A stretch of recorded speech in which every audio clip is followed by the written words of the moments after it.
ব্যাপার, তুই এইখানে? তুই ওই ছোট লোক রিক্সা চালকটা না? আমার মনে হয় কি ও এখানে পিয়নের কাজ করে। তুই একদম ঠিক কথা বলেছিস।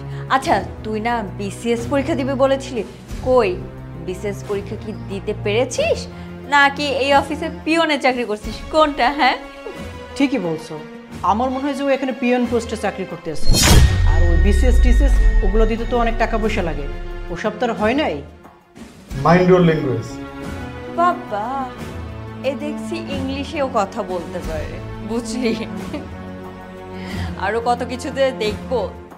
আরে তুই বুঝো না ফকিনি নাকি পিয়ন পোস্টে কাজ করে এখন ভাব নিতেছে যে বড় বিসিএস ক্যাডার। ফালতু কথা বল। আসসালামু আলাইকুম স্যার। স্যার, আজকে এখানে একটা ছেলে এবং একটা মেয়ে ইন্টারভিউ দেওয়ার কথা ছিল। ও, আপনারা চলে এসেছেন? যাক, খুব ভালো করেছেন। আপনাদের ইন্টারভিউ আমাদের স্যার নেবে। Chairman sir? ইনি তো খান গ্রুপ অফ কোম্পানির চেয়ারম্যান, ইনি আপনাদের ইন্টারভিউ নেবে। কি এই সামান্য রিস্কাল হচ্ছে এই কোম্পানির চেয়ারম্যান? না না না, আমি এই কোম্পানিতে কোনোভাবেই চাকরি করব না। সামান্য মিসকিন রিস্কালার কোম্পানিতে আমি চাকরি করব? এ হতে পারে না। এই চল আমরা চলে যাই, এই কোম্পানিতে আমরা চাকরি করব না। আমি চাকরিটা করব, আমার চাকরিটা খুবই প্রয়োজন। তুই না চাকরি করলে তুই তোর ব্যবস্থা করে নে। ঠিক আছে, তাহলে তুই কর, তোর যা মন চায় তুই কর, আমি এই কোম্পানির সাথে নাই। ফালতু।